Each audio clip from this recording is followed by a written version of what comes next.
Muy buenas noches y un feliz sábado para todos. Trinidad, ¿cómo has estado? Yo me siento muy feliz en este día. Fíjate, la razón es por qué. Pero tú sabes que nosotros tuvimos un día bien pesado. Sí. Los trabajos y eso. Y a veces eso pues nos carga mucho, ¿ves? Pero en este momento, este programa pues nos alivian bastante, ¿ves? Porque esto nos da a nosotros una oportunidad de escuchar la palabra que se va a llevar a cabo en esta noche. Claro que igual, sí. El programa que se llama Jesús y la Verdad Presente, que es una sesión que tenemos muy especial. Y por igual la música, que Claro. nunca se queda atrás. Alabanzas a nuestro Dios. Eso es así. Pues bien, así que le decimos a todos, Bienvenidos. Buenas noches, bienvenidos sean todos. Queremos ahora hablar con nuestro Dios, así que le invito a cerrar sus ojos para orar. Amante Padre, gracias, te damos tantas gracias, te damos gracias porque tú siempre estás a nuestro lado y gracias por esta linda oportunidad de poder estar en este lugar para alabar y glorificar tu nombre, para escuchar tu palabra y que todo lo que se haga aquí en esta noche pueda, oh Padre, ser para adorarte solamente a ti. Bendice a los que nos ven, a los que nos escuchan y que todo pueda ser para bendición. En el nombre de Jesús. Amén.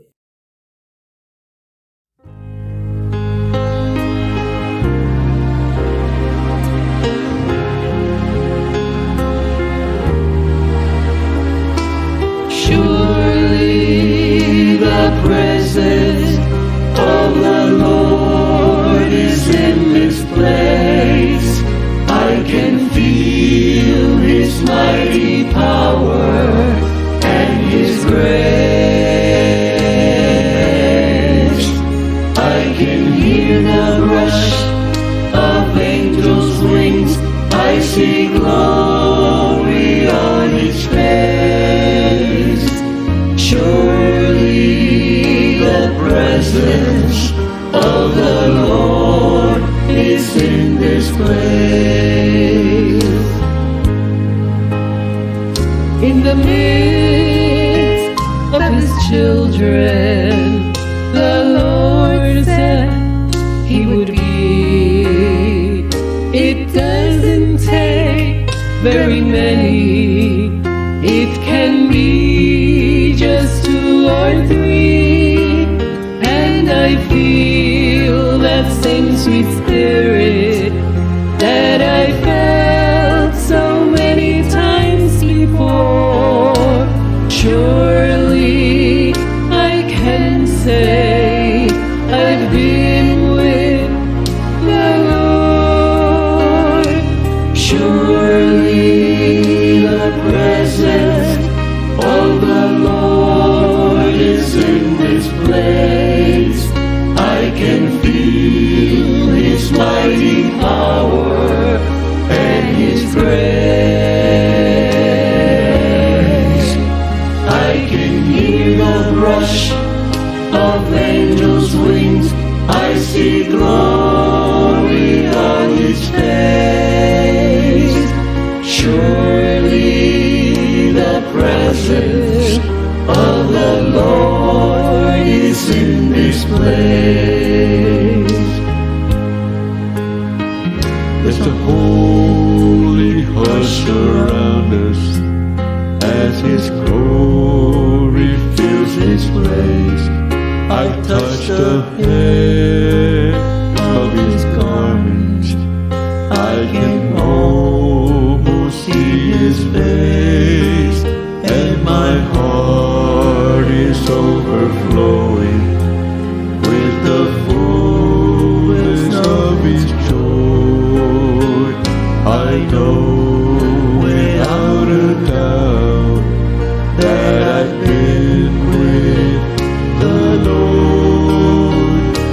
Surely the presence of the Lord is in this place.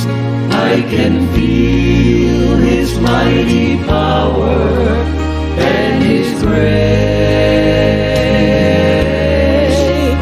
I can hear the rush of angels' wings.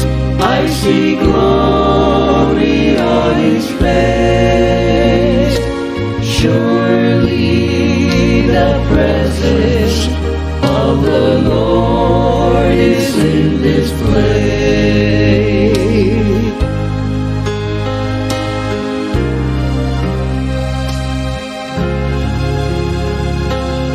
In this place.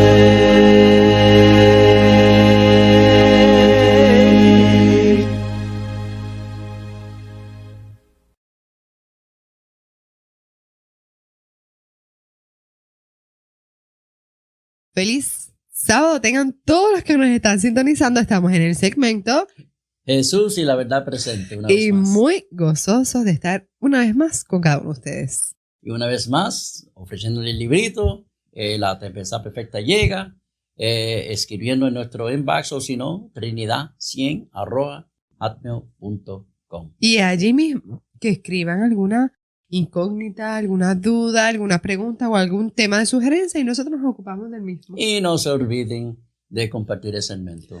Claro que sí.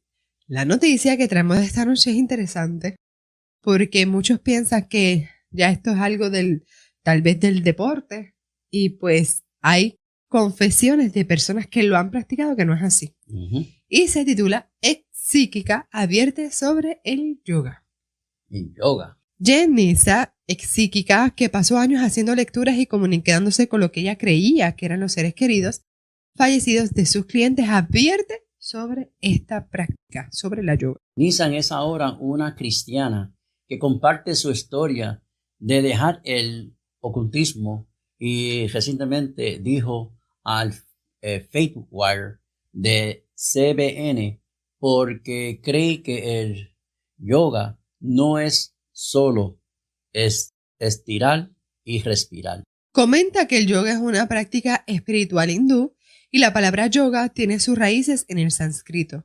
Significa unirse a o unirse con y lo que están haciendo. Tienen posturas deliberadas que están rindiendo tributo, honor y adoración a sus falsos dioses. Mira qué interesante. Y tienes más de 330 millones de falsos dioses que son demonios y los están honrando con estas posturas. Wow. Eso sí es verdad interesante.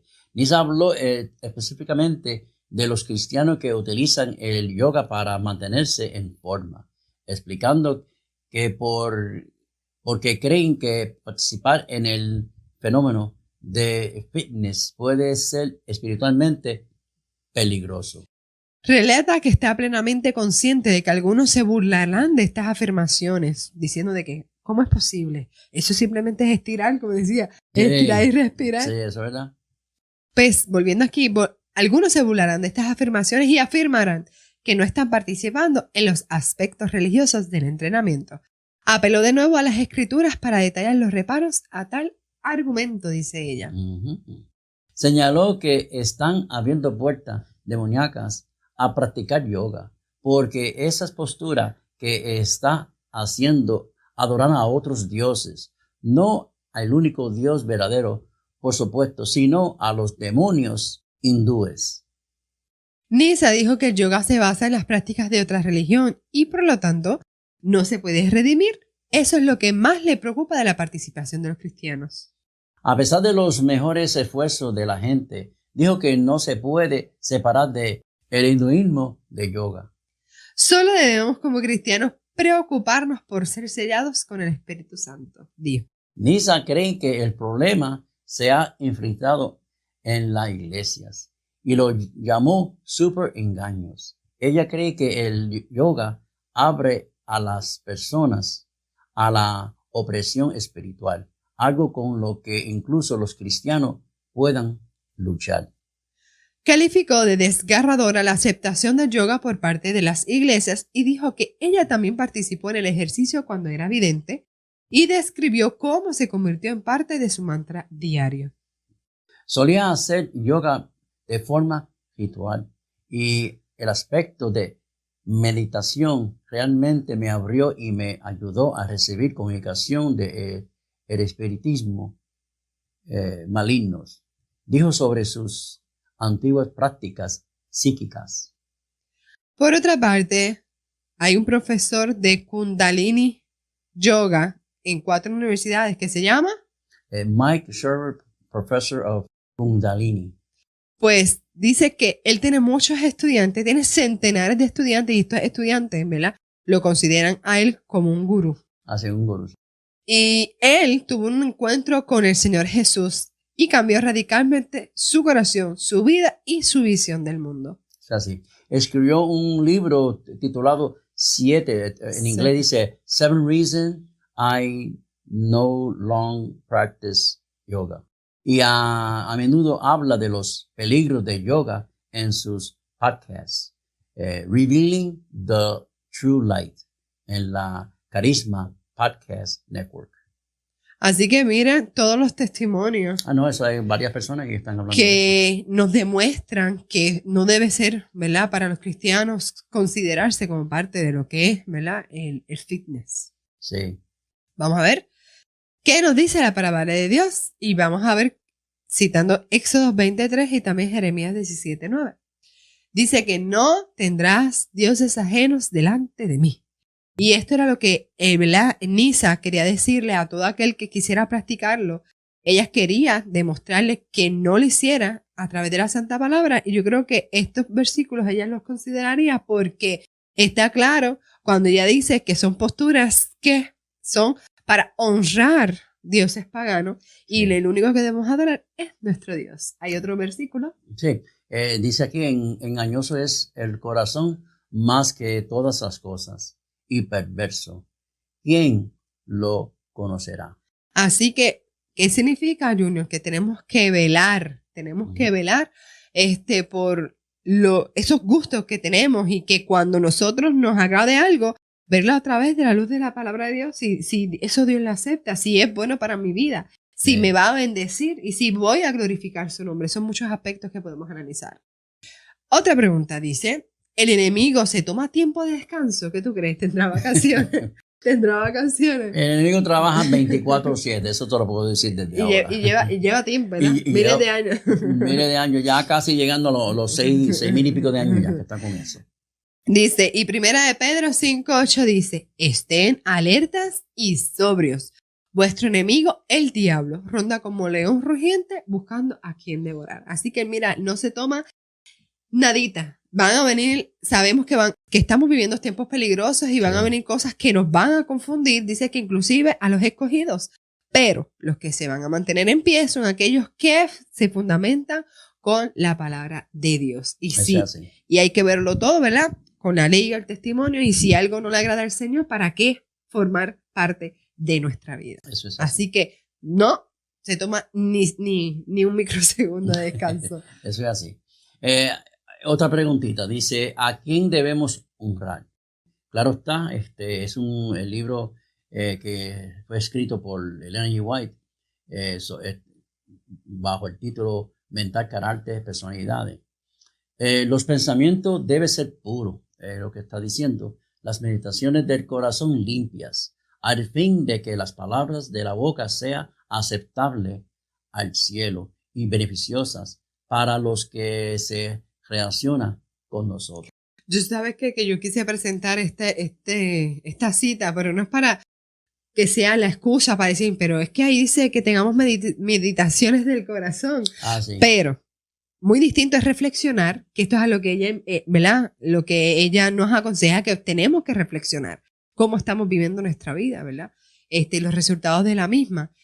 Pero lo que se quiera llevar a través del yoga es que tú dejar tu mente en blanco, ya eso es otra cosa. Es el problema. Cuando dejas la mente en blanco, lo que pasa es que a tú dejar la mente en blanco, ahí donde entra esos otros espíritus malignos. Eso es lo que sube con eso. Así que lo que ella siempre llama, ¿verdad? Es a esa oportunidad de nosotros, ¿verdad? Hacer autoexámenes para mejorar.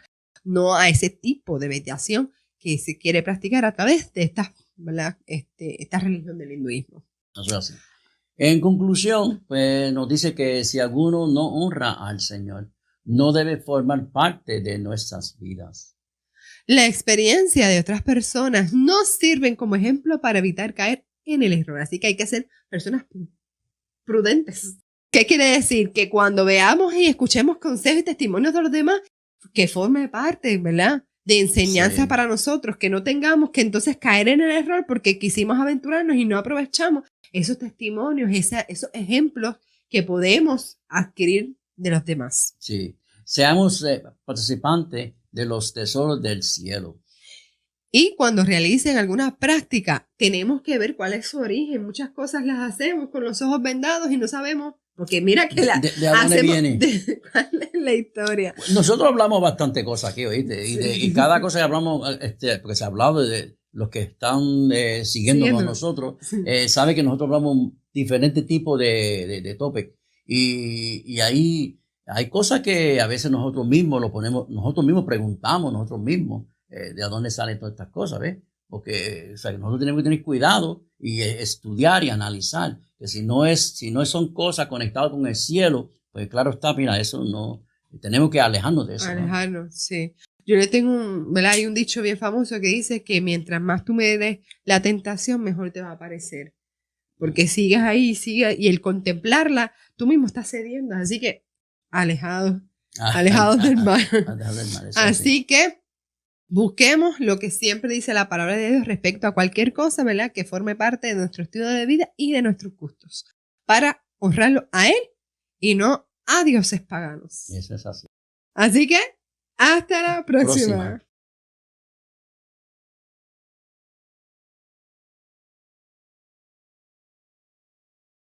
Muy buenas para todos. Dios les bendiga y les cuide. Para mí nuevamente es un placer, es un honor poder estar aquí delante de todos ustedes.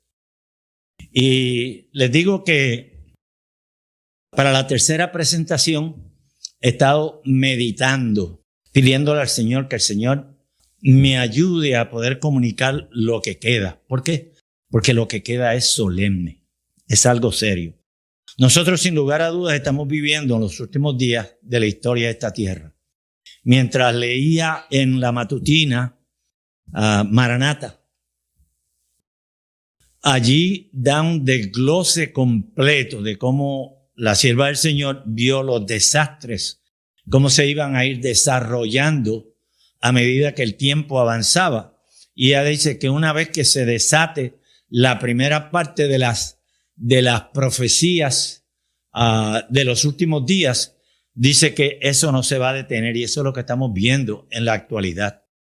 Yo recuerdo que yo viví en California algún tiempo, en el área de Los Ángeles, San Bernardino, y recuerdo que allí había una sequía terrible. Allí eso era una cosa, era muy raro que lloviera como sucede en la parte sur y la parte este de los Estados Unidos.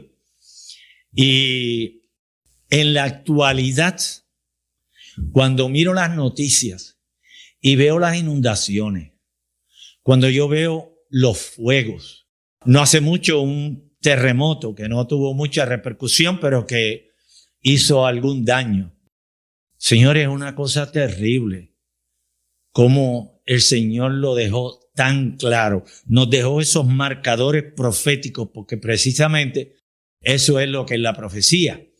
El que no estudia las profecías no sabe dónde está parado.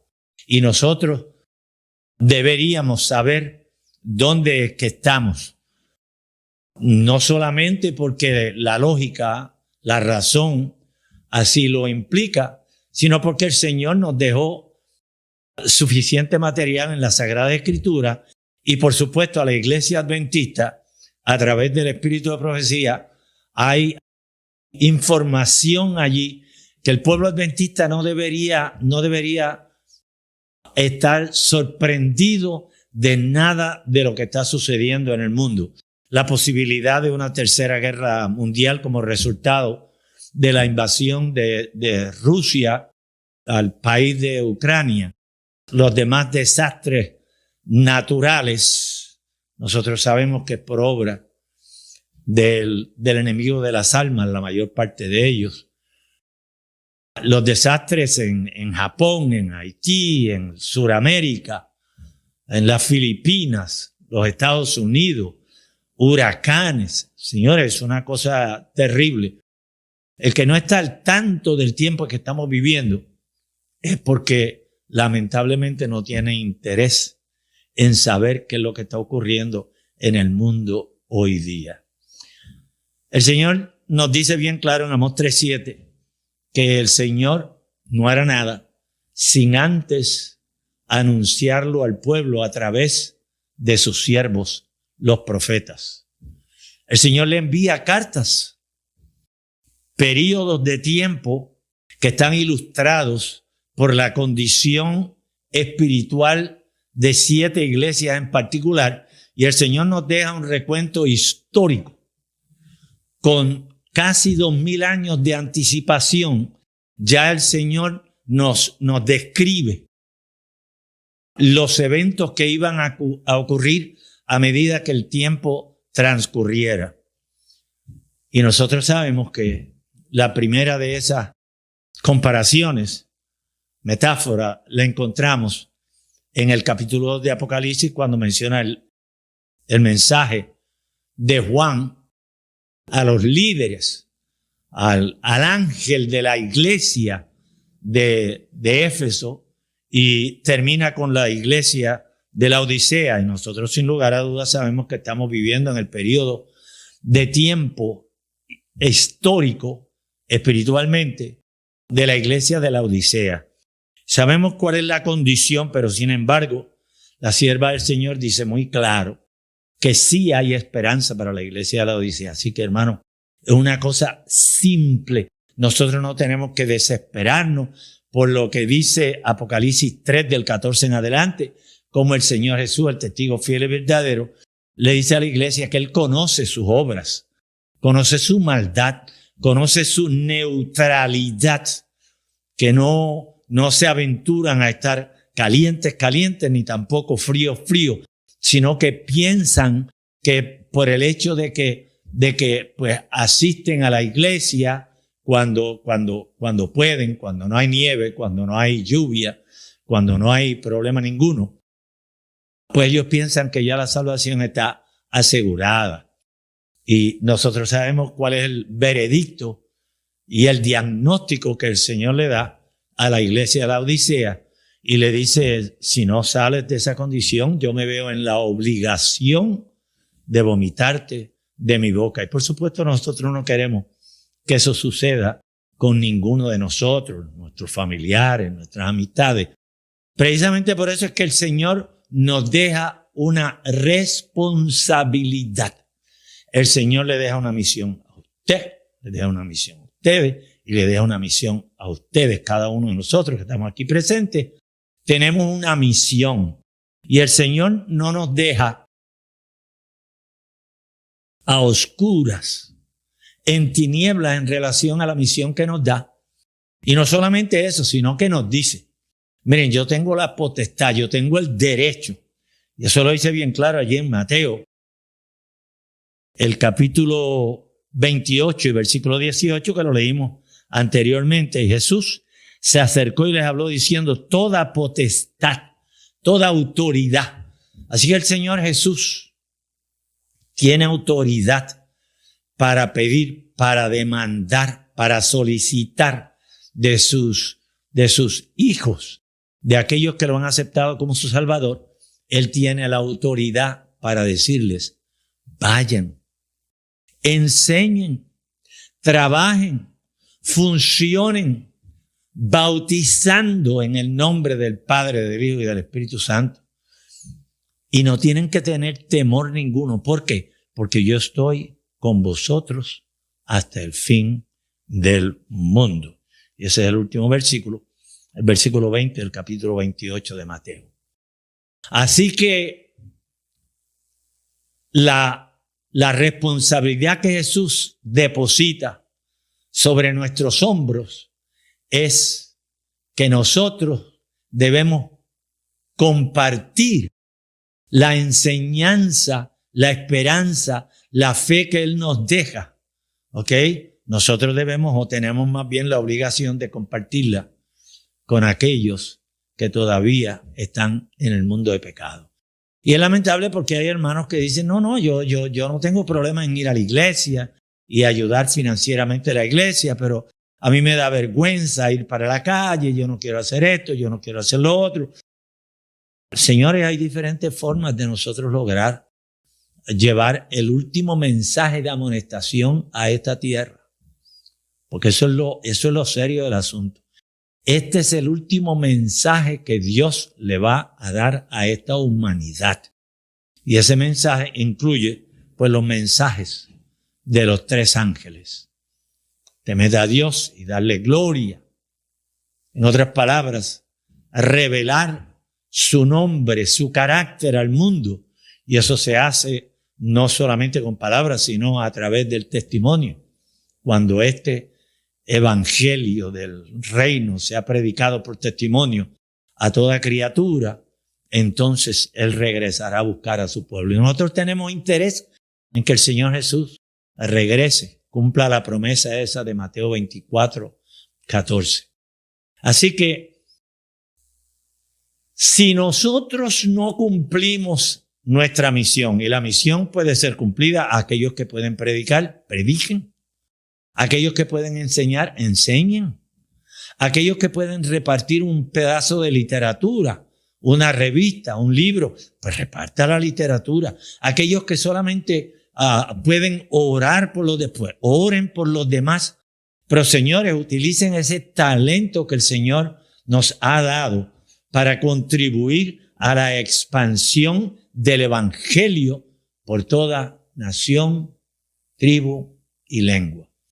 Y entonces ustedes saben que allí Ezequiel, el capítulo 3, dice que aquellos que se niegan a hacer la voluntad de Dios, Él demandará la sangre de aquellos que se pierdan sobre aquellos que nunca quisieron ni siquiera abrir su boca o abrir sus manos o enderezar sus pies para llevarle un bocado de comida a alguien. Lo mismo en la calle que en la casa. Hay tantos métodos para nosotros promover el evangelio. Y no todos tienen que ser predicadores, no todos tienen que ser buenos expositores de la palabra a través de un estudio.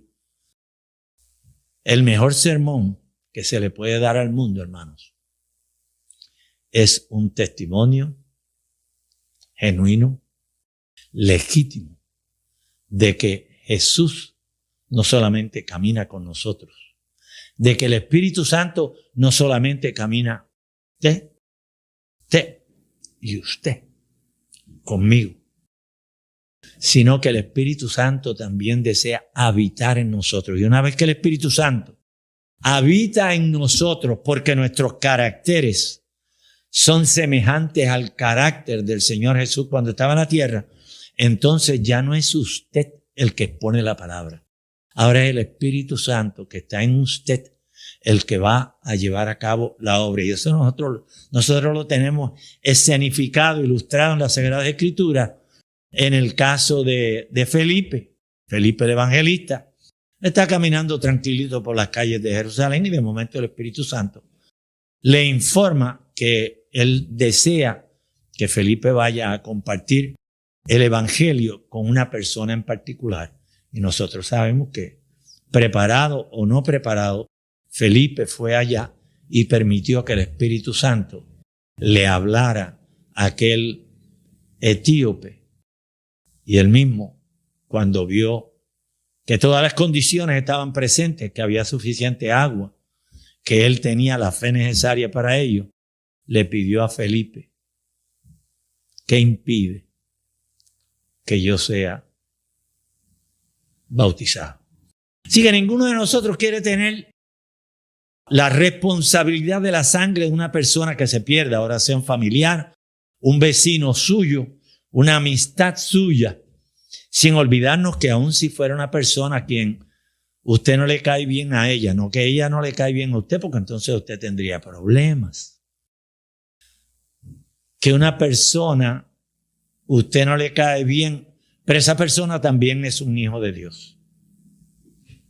Y esa persona también tiene derecho a gozar del tiempo de gracia que el Señor Jesús nos dejó para prepararnos para el reino de los cielos. Por eso es que Hechos 20, 26 y 27 dice, por tanto yo protesto el día de hoy que yo soy limpio de la sangre de todo, porque no he rehuido de anunciaros todo el consejo de Dios. No es parte, no es la mitad, no son 3/4 partes. Es todo el consejo de Dios. Ningún temor de ofender ni el deseo de conquistar amistad o aplauso podía inducir a Pablo. Y como ustedes saben, Pablo, en la mayor parte de las epístolas que él escribió, se identifica como el apóstol Pablo. Como apóstol, este hombre llevó a cabo su responsabilidad, la responsabilidad que el Señor Jesús dejó sobre los 11 apóstoles, a los cuales después los discípulos se reunieron y echaron suertes, y la suerte cayó sobre uno de los diáconos.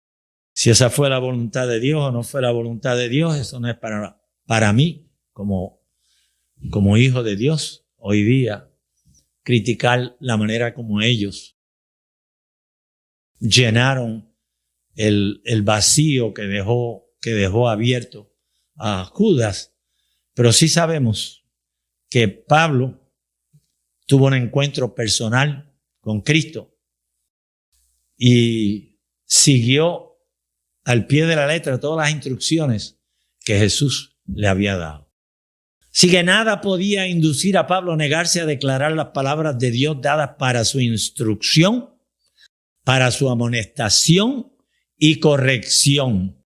Así que Dios requiere hoy que sus siervos, y no se limita a los ministros, aunque está hablando por el contexto, pues la sierva del Señor está hablando particularmente de los ministros. Pero ministro, todo lo que quiere decir es servidores. Y Jesús era un servidor y Él espera que nosotros seamos servidores. Dios requiere hoy que sus siervos prediquen la palabra y expongan sus preceptos con intrepidez.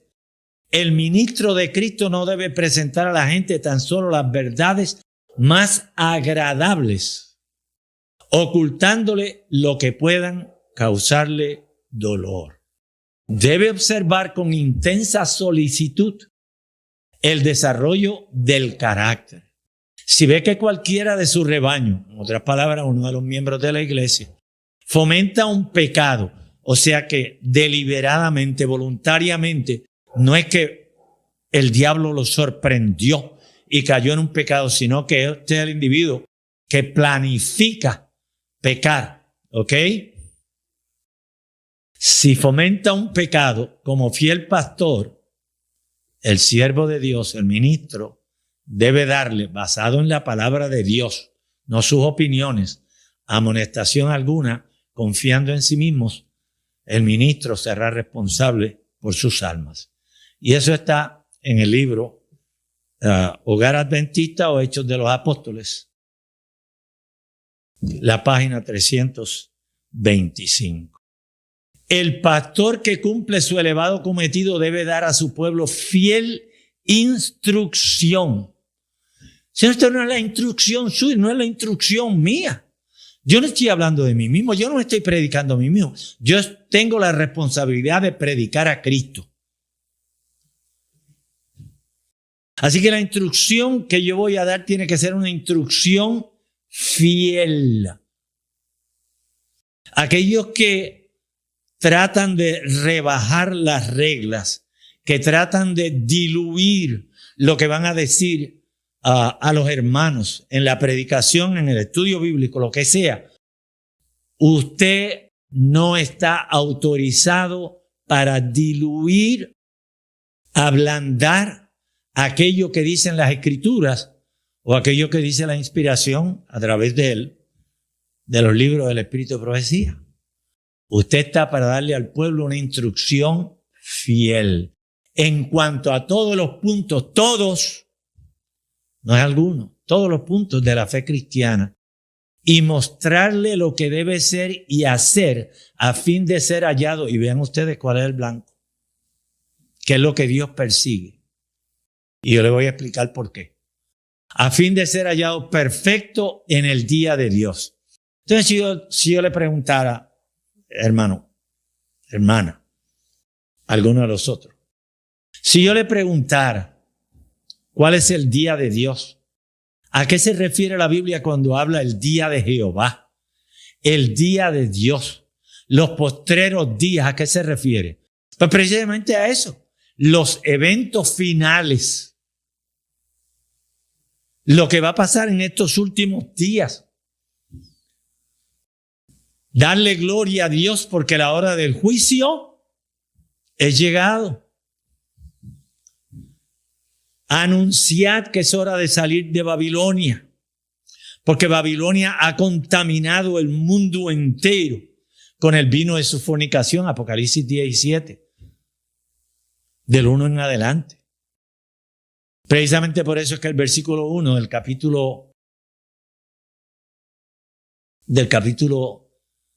17, allí anuncia, dice que la ramera que aparece allí en el capítulo 17, la gran Babilonia, la madre de todas las rameras, dice que ya ha sido juzgada. En otras palabras, el cielo ya ha cerrado las puertas de la oportunidad a aquellos que continúan abrazados de Babilonia. Por eso que viene el llamado. Todavía en los días finales, el Señor hace un llamado al mundo, el mundo que está en confusión, el mundo que ha sido engañado. Y el Señor todavía le da la oportunidad y le dice, a fin de ser hallados perfectos en el día de Dios, o sea, antes de que termine el tiempo de gracia. Solo el que es fiel maestro de la verdad podrá decir con Pablo, al fin de su obra, soy limpio de la sangre de todos.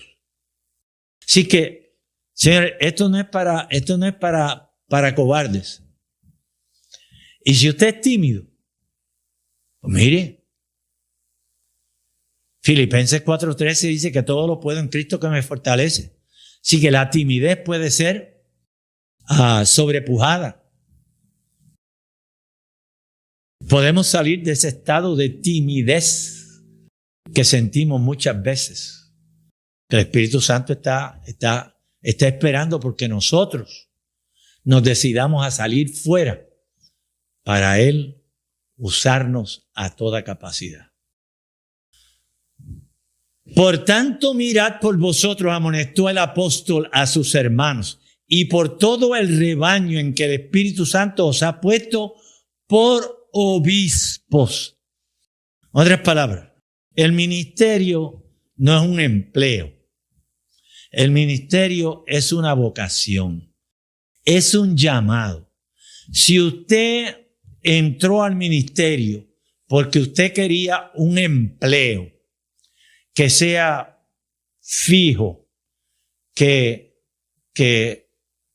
tiene las condiciones que usted desea para vivir una vida agradable, una vida satisfactoria, de éxito. Si todo lo que usted está buscando es un salario que sea compatible con lo que usted quiere hacer en esta vida, pues usted no está en el lugar correcto. Por tanto, mirad por vosotros mismos, amonestó Pablo, el apóstol, a sus hermanos, y por todo el rebaño en que el Espíritu Santo ha puesto por obispos, para apacentar la iglesia del Señor, la cual ganó por su sangre. Esto no es un juego, esto no es una corporación, esto no es una industria, esto no es un lugar donde yo ganarme la vida. El obrero es digno de su salario. No dice es digno de su salario el obrero, sino que el obrero, aquel que está trabajando, que está obrando, que está haciendo lo que debe hacer por la causa de Cristo, dice, el obrero es digno de su salario. Si los ministros del Evangelio tuviesen constantemente presente que están tratando con lo que ha sido comprado con la sangre de Cristo, tendrían un concepto más profundo de la importancia de su obra. Ser ministro no es cualquier cosa. Ser un líder de la iglesia no es una cosa simple, señores. Hay que leer la Biblia, hay que ver cuál es el patrón que nos dejó el Señor Jesús. El Señor Jesús nos dejó instrucciones para que nosotros, dejándonos llevar por esas instrucciones, ahora nosotros cumplamos el rol, el papel, las instrucciones que Dios nos ha dejado para que hagamos una obra similar a la que hizo el Señor Jesús. Después de todo, el mismo Señor Jesús le dijo a los discípulos: ustedes harán obras más grandes una vez que sean imbuidos, llenos del poder del Espíritu Santo, obras más grandes que las que yo he hecho. Es una cosa tremenda. Han de tener cuidado de sí mismos y de su rebaño. Su propio ejemplo debe ilustrar sus instrucciones y reforzarlas.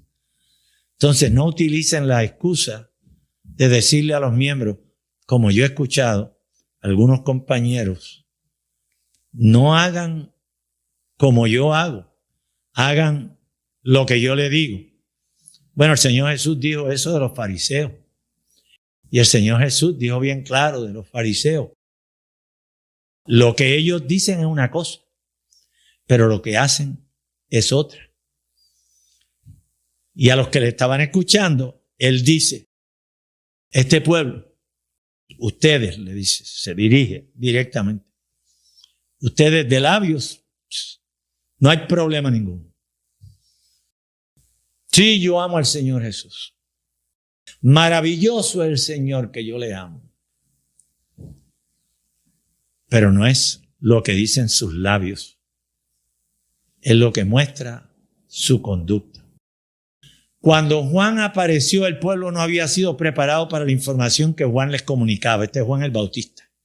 Esperaban un reino y un Mesías con una misión diferente a la que Juan y Jesús promovían.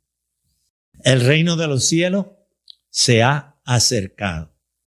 Y Juan introduce a Jesús no como el león de Judá, lo introduce como el Cordero de Dios que quita el pecado del mundo. Así se refirió Juan a Jesús. Y no es que ellos no entendieran lo que Juan le estaba diciendo, ellos entendían a toda capacidad. Pero lo que ellos anhelaban, lo que ellos querían entender, tanto de las Sagradas Escrituras como de lo que predicaba Juan, ellos querían ser librados del yugo de los romanos. Los césares habían impuesto su conducta, sus reglas, su cultura. Y los judíos eran de por sí rebeldes.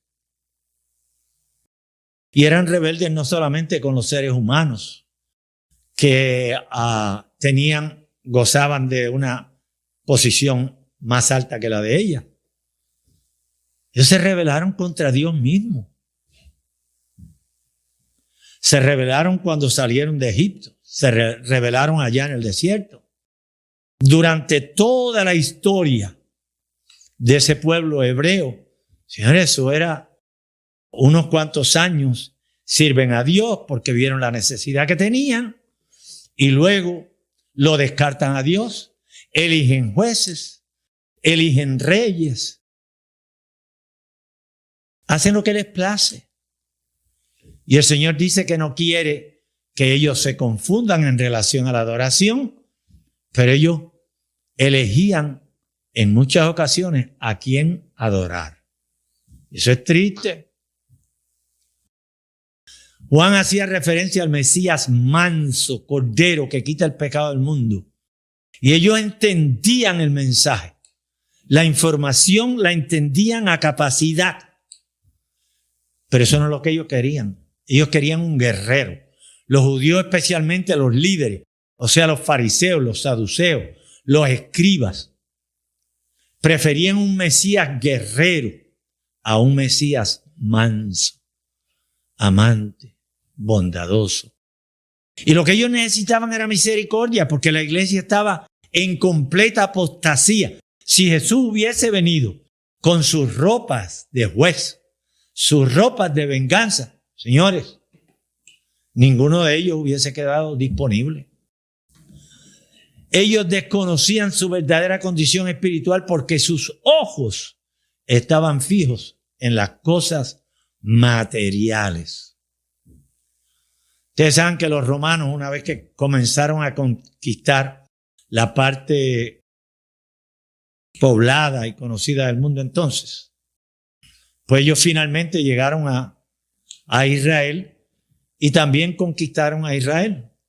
Allí Herodes, el grande, era el que decía que gobernaba sobre Israel, pero en realidad él no era más que un títere prácticamente de los romanos. Pero en el año sexto después de Cristo él falleció y sus hijos, Arquelao, Herodes Antipas y Felipe, fueron degradados de gobernador, de rey, a tetrarcas. Por eso ellos inmediatamente comenzaron una revolución. Al principio no era declarada, ellos lo hacían subvertivamente, pero a medida que fue pasando el tiempo, pues las cosas estaban poniéndose más serias. Y precisamente por eso es que los líderes romanos que había allí en Israel, particularmente en Jerusalén, y allí estaba Pilato, que no era judío. Herodes era judío, pero Pilato no. En días de Juan, los líderes y el pueblo habían perdido de vista el propósito de la llegada del Mesías.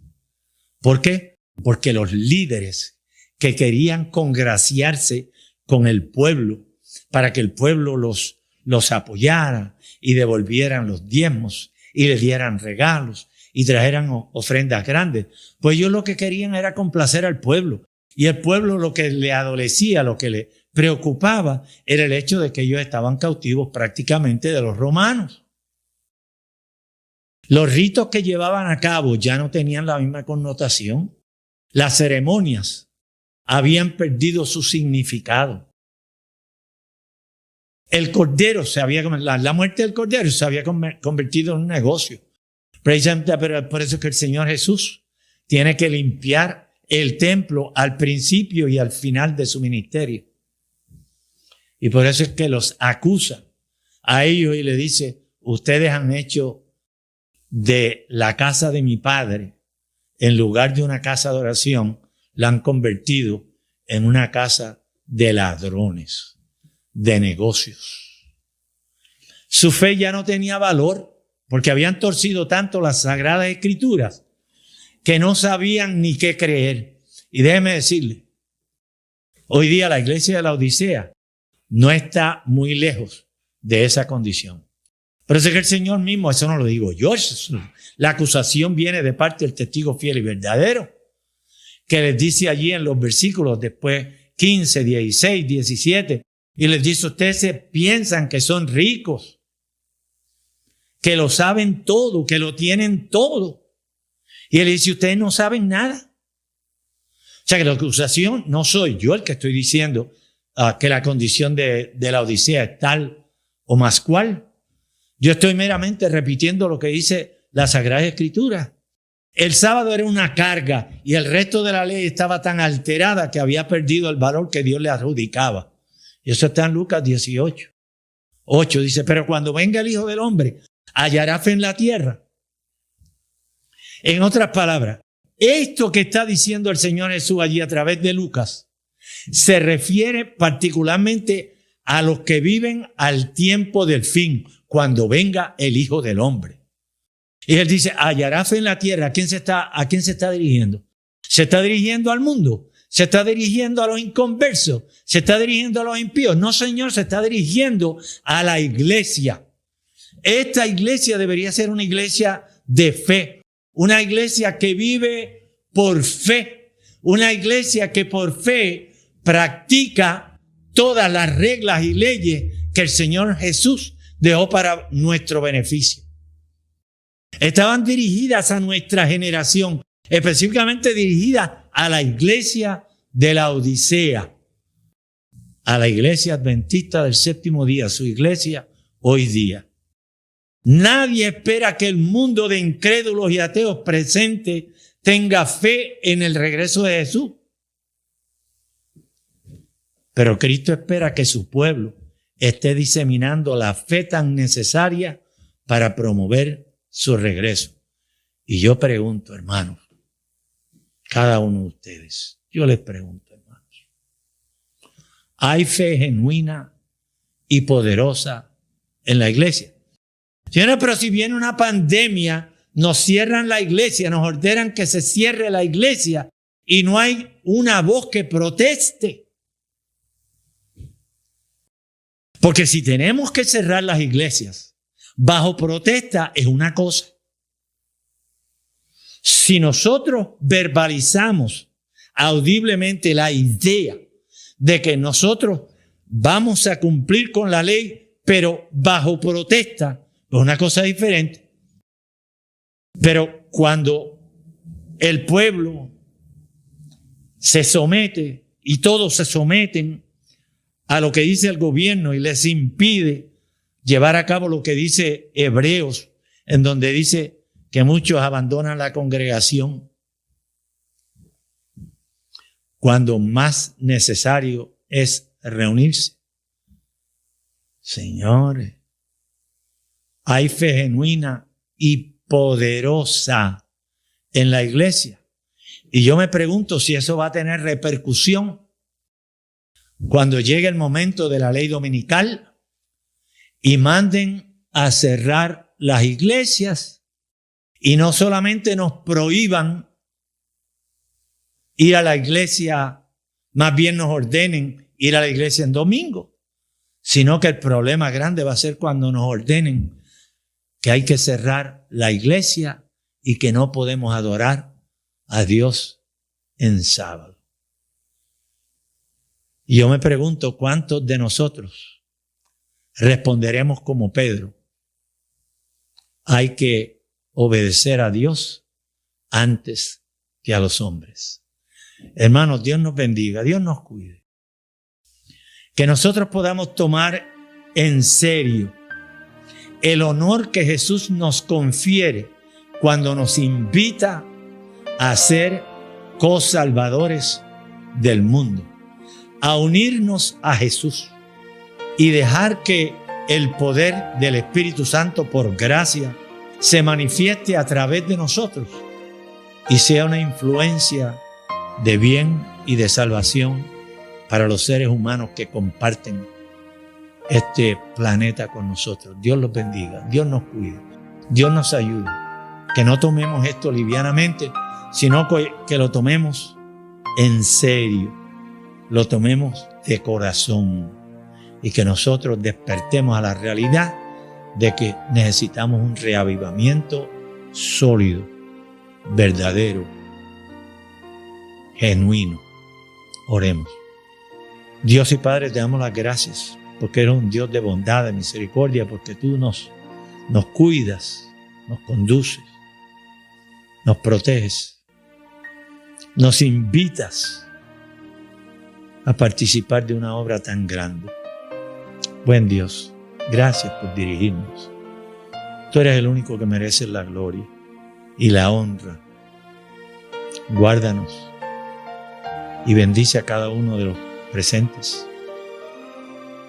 Que aquel día cuando Jesús venga, tanto nosotros como nuestros familiares estén listos y disponibles para unirnos al reino de los cielos.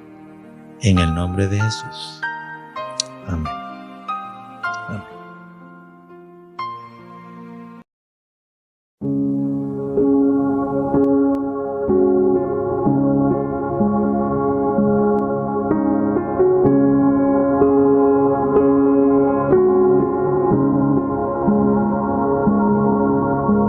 Sublime gracias del Señor, que a un pecador salvó. Fui ciego, mas hoy veo yo, perdido y él me halló. Su gracia me enseñó a temer, mis dudas ahuyentó. Oh, cuán precioso fue a mi ser cuando Él me transformó. Ya libre soy, Dios me salvó y mis cadenas ya Él rompió. Y como un río fluye el perdón, sublime gracia, inmenso amor.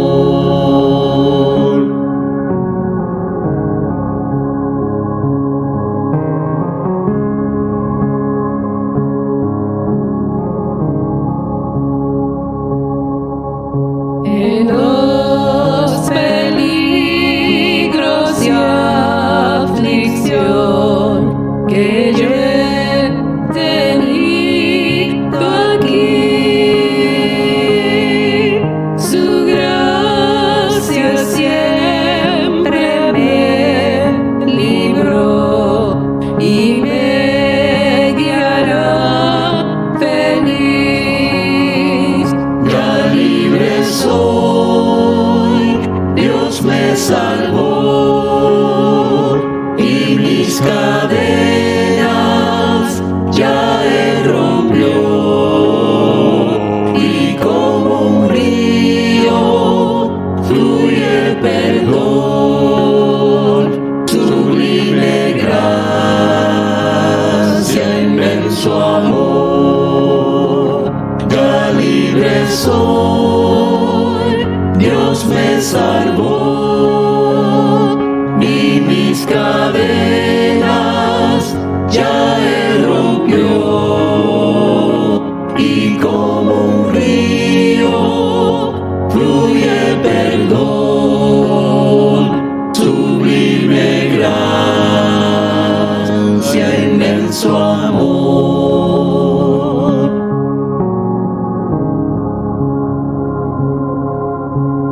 Cuando en Sión por siglos mil brillando esté cual sol, yo cantaré por siempre allí su amor que me salvó. Su amor que me salvó, su amor que me salvó.